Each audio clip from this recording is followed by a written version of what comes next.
तुम भी करो, बाबा की जय कर दो, बाबा की जय कर दो, हाथ उठा के। हाँ, चलो अब जय करो, जय करो। देख बना करता। अच्छा खुद रहा नहीं करती।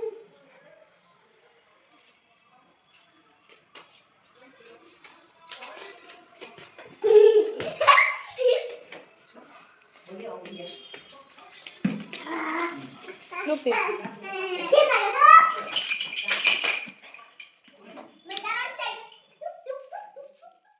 हर हर महादेव, हर हर महादेव।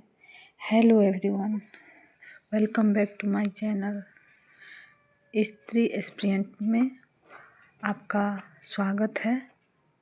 और दिन है आज मंगलवार और तिथि है 13 और हम आ गए हैं मंदिर में दिया जलाने शाम का। तो आप सब पर भोलेनाथ की कृपा बनी रहे और आपका परिवार और आप हमेशा स्वस्थ रहें, मस्त रहें और आप लोग की हर मनोकामना भोलेनाथ की कृपा से पूरी हो और आप लोग हमेशा अपनी लाइफ में अग्रसर रहें। और मैं यहाँ पे आ गई हूँ भोलेनाथ के मंदिर में सागर पोखरा पूजा करने।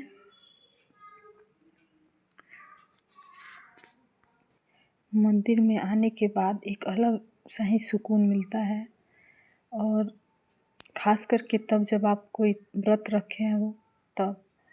वैसे घर में तो रोज़ पूजा होता ही है, हम भी करते ही हैं, लेकिन हमेशा अब सप्ताह में 7 दिन पूजा नहीं पॉसिबल हो पाता है क्योंकि भी बाबू मेरा बहुत छोटा है।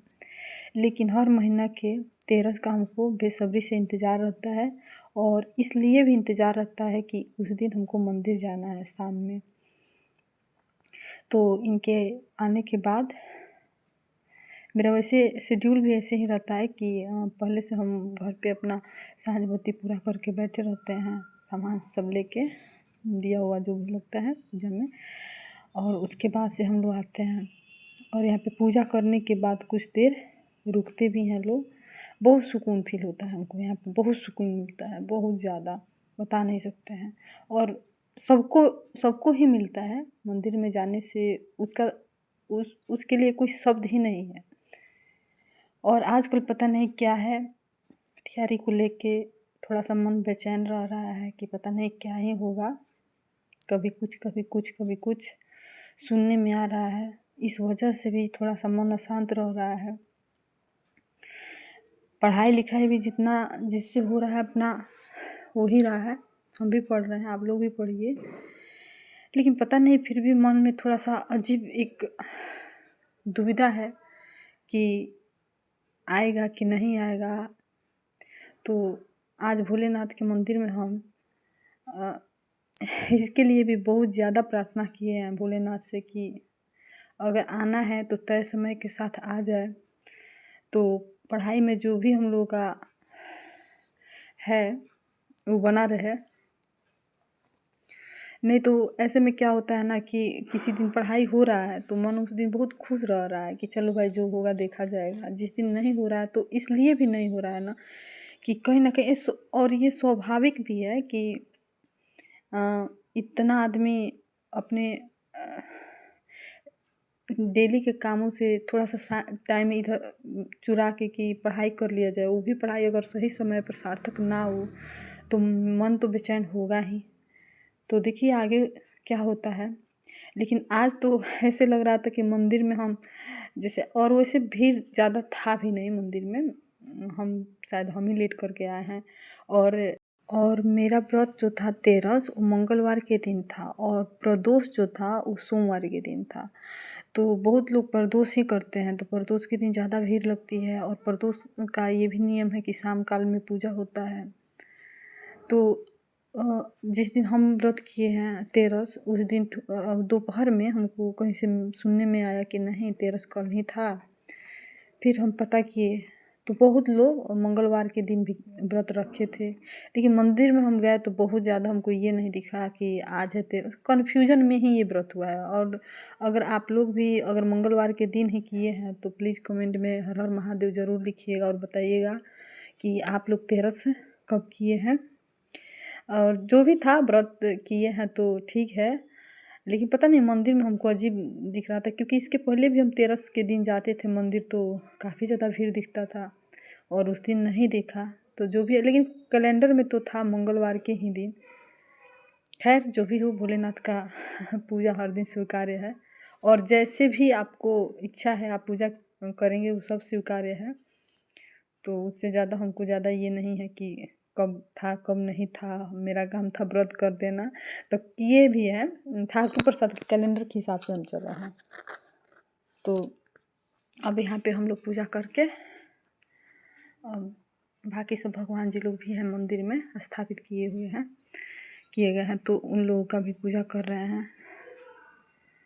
और पूजा करने के टाइम में हमेशा जैसे लगता है कि मन एकदम पॉजिटिव शांत सा, और मंदिर से सच पूछे तो उनको जाने का मन भी नहीं कर रहा था, लेकिन जाना ज़रूरी था क्योंकि इनका एक कॉल आ गया था, तो इस वजह से जाना पड़ा। नहीं तो मेरा मन था कि 1-2 घंटा हम वहीं पे रुकते बच्चा सबको लेके।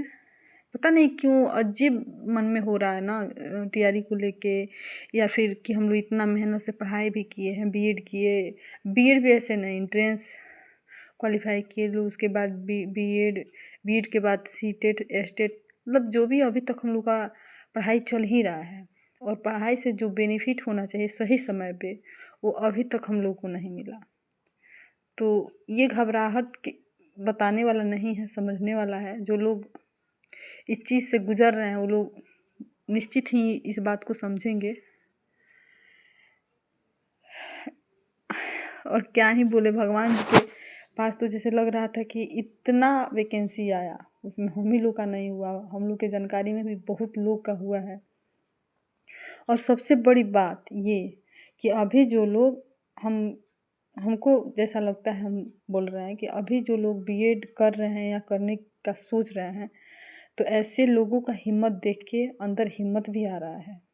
क्योंकि जब हम लोग बीएड किए उस टाइम ये नहीं था कि आने वाले टाइम में ऐसा कंपटीशन देखने को मिलेगा, क्योंकि उस टाइम में ये रूल था बिहार में कि बीएड प्लस सीटेट क्वालिफाई करो और जॉब हो जाता था। तो और अभी के टाइम में लोग ये जानबूझ के, और ये भी सबको लगभग पता है कि जो वैकेंसी अभी इन दिनों आया है वैसा वैकेंसी तो अब आने से रहा बिहार में, क्योंकि अब 100,000 आ जाए इतना ही बहुत है। लेकिन हर घर में पता नहीं क्या ही चला है कि बीएड करना है, कोई ऑप्शन नहीं मिल रहा है तो बीएड करना है। मेरा उद्देश्य किसी को हतोत्साहित करने का नहीं है, और ऐसे हिम्मत वाले को देख देख के हम लोग के अंदर भी हिम्मत आ रहा है कि ये लोग सब कुछ जानते हुए भी अगर अपना पढ़ाई जारी रख सकते हैं, पढ़ने के लिए तैयार हैं, और ख़ास करके तैयारी के लिए, तो फिर हम लोग तो इतना कुछ कर दिए हैं। हम लोग तो